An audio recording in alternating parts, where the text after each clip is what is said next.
Assalamualaikum warahmatullahi wabarakatuh. Kembali lagi dengan Ibu Tiara Syifa Fitria dari SMP Negeri 2 Cisauk. Apa kabar semuanya? Semoga semua dalam keadaan sehat walafiat. Amin.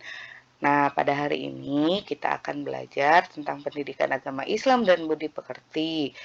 Seperti biasa, sebelum belajar, mari kita membaca doa terlebih dahulu. Bismillahirrahmanirrahim. Raditu billahi rabba wa bil islami dina wa bi Muhammadin nabiyya wa rasula. Rabbi zidna ilman warzuqna fahman. Amin amin amin ya rabbal alamin. Pada pertemuan kali ini kita akan membahas tentang menghadirkan sholat dan zikir dalam kehidupan. Nah, sebelum masuk kepada materi, mari kita bertafakur sejenak. Kalian tentu sudah tahu bahwasanya agama merupakan pondasi hidup manusia sehari-hari. Dalam agama Islam, sholat merupakan tiang agama. Maksudnya adalah sholat sebagai pilar penyangga yang mengokohkan keimanan. Zikir dimaknai dengan menyebut atau mengingat Allah Subhanahu wa Ta'ala. Oleh karena itu, zikir dapat menenangkan hati. Islam ibarat sebuah bangunan. Syahadat itu merupakan pondasi, sholat merupakan tiang agama, dan dakwah merupakan atapnya.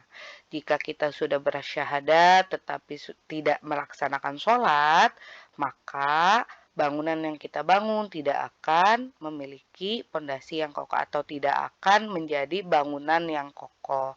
Maka setelah syahadat, setelah kita mempunyai pondasi, maka bangunlah tiang-tiang agama dengan sholat 5 waktu.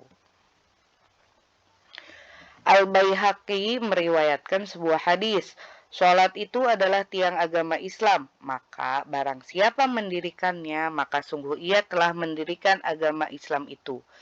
Dan barang siapa yang meninggalkannya, maka sungguh ia telah merobohkan agama Islam itu.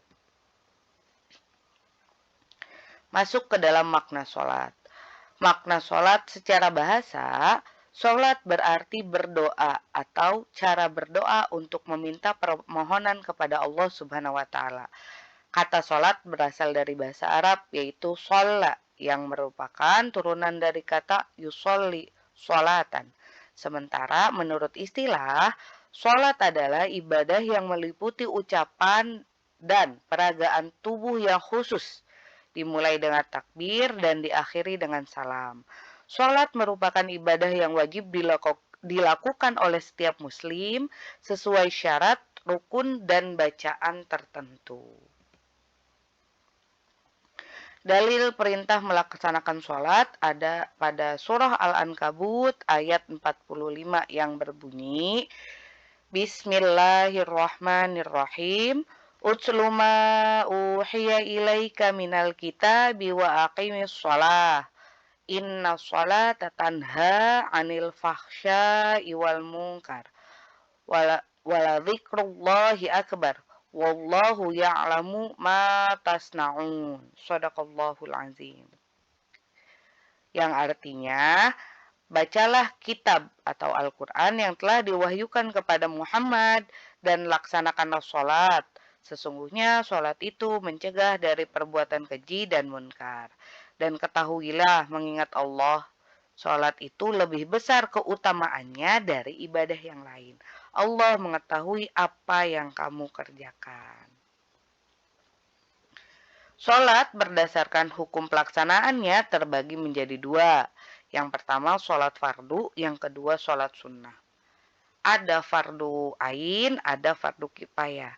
Apa itu fardu ain?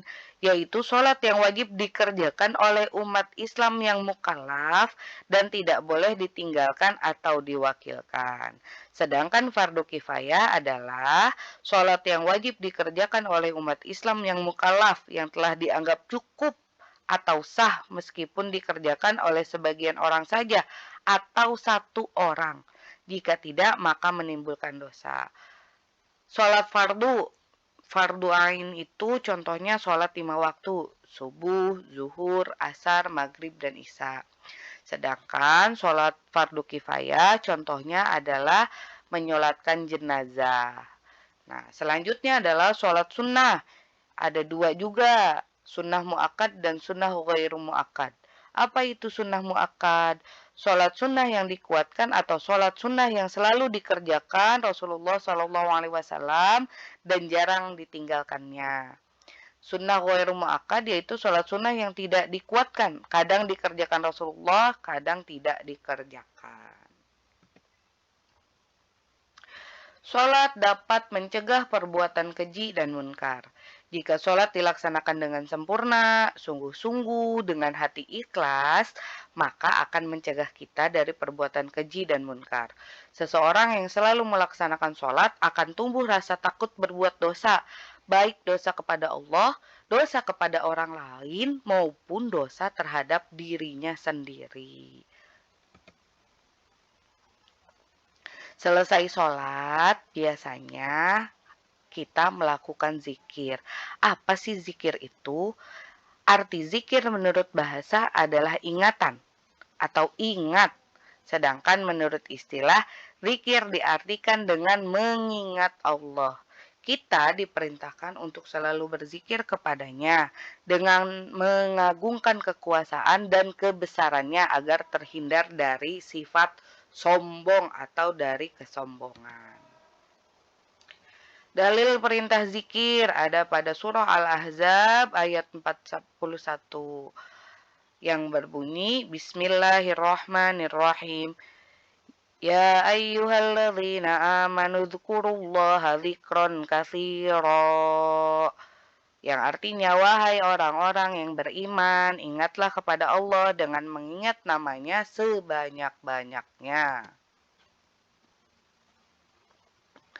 Cara berzikir ada beberapa. Yang pertama, zikir dengan hati, yaitu dengan cara bertafakur dan merenungkan ciptaan Allah sehingga timbul dalam pikiran bahwa Allah adalah zat yang maha kuasa. Misalnya, melihat pemandangan alam yang bagus, yang indah, maka kalimat yang keluar adalah kalimat zikir seperti Subhanallah, Masya Allah. Zikir dengan ucapan yaitu pengucapan lafal-lafal yang di dalamnya terdapat keagungan namanya. Contohnya adalah tahmid, tasbih, tahlil, takbir, membaca Al-Quran, dan bersolawat. Yang ketiga, menaati perintahnya dan menjauhi larangannya merupakan zikir dengan perbuatan. Hikmah melaksanakan sholat dan zikir, tertanamnya akidah tauhid dalam jiwa seseorang, kedamaian, keamanan, dan keselamatan dari Allah Subhanahu wa Ta'ala, memperkuat jiwa seseorang dalam hubungan dengan Allah Subhanahu wa Ta'ala, memperoleh ketenangan jiwa, dan menjauhkan diri dari kelalaian, melatih hidup disiplin dan taat aturan, peraturan baik, peraturan kerja, maupun peraturan dalam kehidupan ini. Membiasakan seseorang pada perbuatan atau perkataan yang baik dan bermanfaat. Menumbuhkan akhlak mulia seperti amanah, jujur, dan upaya menjauhkan diri dari perbuatan keji dan munkar. Mengamalkan sholat 5 waktu dan zikir secara istiqomah. Apa itu istiqomah? Terus menerus, tidak ditinggalkan, tidak sesekali, tapi istiqomah yaitu terus menerus dilakukan. Yang pertama, menyadari bahwa sholat dan zikir untuk mendekatkan diri kepada Allah Subhanahu wa Ta'ala. Yang kedua, memahami manfaat sholat dalam kehidupan. Apa tadi manfaatnya? Untuk mendisiplinkan kita dalam hidup. 3, kita akan kembali ke akhirat, bahwasanya kehidupan di dunia itu hanya sementara. Jangan menunda sholat dan malas berzikir, karena akan merugikan diri sendiri. Niat yang tulus, lakukan sholat berjamaah, kalau bisa berjamaah di masjid, datang ke masjid. Berteman dengan orang yang rajin sholat, dan banyak membaca buku keislaman, agar diri kita lebih sering mengingat Allah Subhanahu wa Ta'ala. Demikian pembelajaran kita hari ini. Semoga bermanfaat dan dapat dipahami dengan sebaik-baiknya. Sampai bertemu lagi pada pelajaran selanjutnya. Terima kasih. Mohon maaf. Assalamualaikum warahmatullahi wabarakatuh.